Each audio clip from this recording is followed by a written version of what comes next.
नमस्ते। करौली शंकर गुरुदेव जी की एक और वीडियो में आप सभी का स्वागत है। अगर आप हमारे चैनल पर नए हैं तो हमारे चैनल को लाइक शेयर सब्सक्राइब करें, बेल आइकन को ऑन कर लें ताकि हमारे हर वीडियो की नोटिफिकेशन आप सभी को मिल जाए।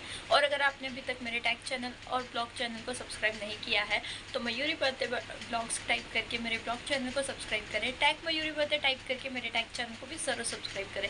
डेली अपडेट के लिए हमारे व्हाट्सएप चैनल और टेलीग्राम चैनल को फॉलो करना ना भूलें। इन सभी की लिंक आपको नीचे डिस्क्रिप्शन बॉक्स में मिल जाएगी। आप वहाँ पर क्लिक करके हमारे व्हाट्सएप चैनल और टेलीग्राम चैनल को भी फॉलो कर सकते हैं।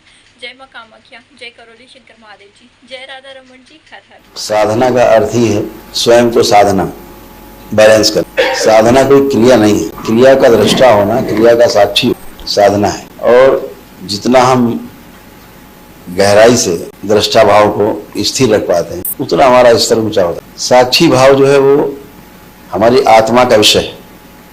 साक्षी भाव शरीर का विषय बिल्कुल भी नहीं है, ना बुद्धि का विषय, बुद्धि से परे है। तो आत्मा के बाहर जो चार सहयोगी उसके हैं, बुद्धि, चित्त, वृत्ति और मन, वो साक्षी नहीं होते। साक्षी उनका केंद्र है। केंद्र में आत्मा नामक तत्व, हम उसका नाम देते हैं आत्मा जी। आत्मा नाम इसलिए देते हैं कि परमात्मा का वो अंश है, शिव का अंश है, जिसे हम आकाश तत्व कह सकते हैं। महाआकाश, परम आकाश, ऊर्जा, महाऊर्जा, परम ऊर्जा, कोई भी नाम दे सकते हैं। हर दो तत्वों को बीच में जोड़ के चलने वाली, सृजन या विध्वंस करने वाली जो शक्ति है उसका नाम है शिव। इसलिए शिव को कहा गया है कि वो जन्म और मृत्यु उनके दोनों हाथ में है।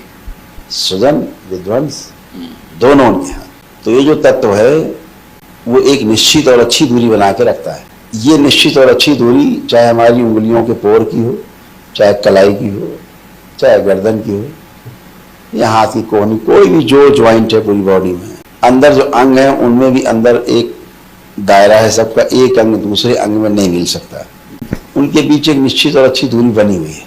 ऐसे ही यह निश्चित और अच्छी दूरी प्रत्येक परमाणु के एक एक अंश में बनी हुई है। बिल्कुल। और यह जो निश्चित और अच्छी दूरी चाहे पृथ्वी और सूरज के बीच की हो, चाहे धरती और सूरज के बीच की हो, चाहे जितने भी ग्रह, गोल, नक्षत्र जितने भी हैं उनकी आपस की दूरी हो, वो एक निश्चित और अच्छी दूरी के कारण ही सुरक्षित रूप से गतिशील हैं। बिल्कुल। क्रिया में है जी। और जो क्रिया में है ये इसलिए क्रिया में है कि जो शिव है जो कि क्रियाशील नहीं है, क्रिया शून्य है जी। उस क्रिया शून्यता की वजह से प्रत्येक इकाई जो दिखाई देती है वो क्रिया में है, क्रियाशील है। तो हर वो इकाई जो दिखाई देती है विध्वंस होते हुए, सृजन होते हुए, उसके विध्वंस और सृजन का आधार शिव है, शिव ऊर्जा है। शिव का अर्थ होता है जो है ही नहीं। है ही नहीं का मतलब ये नहीं कि वो है नहीं, ना होते हुए भी सभी क्रियाओं का आधार वो है जो नहीं है। जैसे हमें आप सुन पा रहे हैं तो हमारे आपके बीच में जो स्पेस है, जो तरंगे बीच में बह रही हैं, उनके कारण आप हमें सुन पा रहे हैं।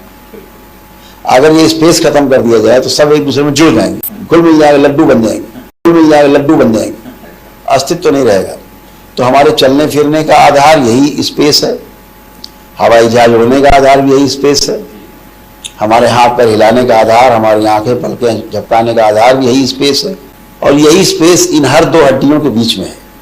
यही स्पेस धरती और सूरज के बीच, इसी को परमेश्वर कहा गया, इसी को शिव कहा गया।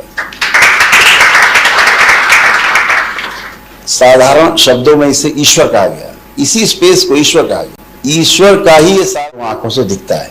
ईश्वर इन दो आंखों से दिखता नहीं, उसकी दृष्टि इधर देखने की, और जो इन दो आंखों से दिखता है वो इस ईश्वर का ऐश्वर्य है बना हुआ।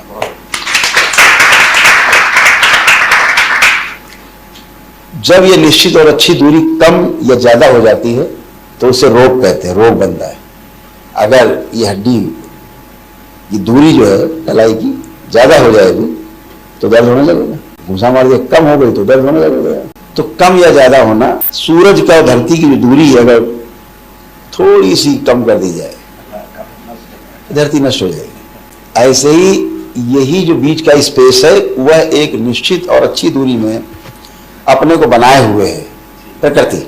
जितने भी जीव जगत है, पदार्थ अवस्था, प्राण अवस्था, जीव अवस्था, मानव अवस्था जो ज्ञान की इकाई है, ज्ञान से संचालित होता प्रत्येक व्यक्ति, ज्ञान अवस्था। पिछली जो 3 इकाई हैं, पदार्थ अवस्था, प्राण अवस्था और जीव अवस्था, ये प्रकृति के अनुरूप हैं।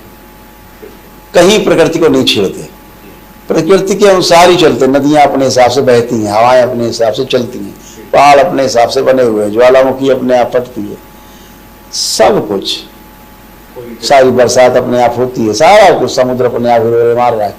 Everything is in order, everything in order, सब कुछ अपनी व्यवस्था में।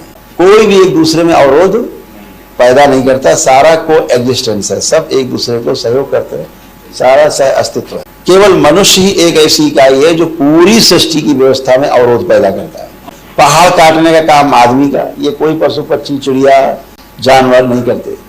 पहाड़ सारे काट डालने का काम मनुष्य का, सारे पेड़ पौधे काट डालने का, जंगल काटने का काम मनुष्य का, सारे जितना धरती कोयला ऊपर ले आओ जला डालो, तेल निकालो जला डालो, ये सब काम मनुष्य का।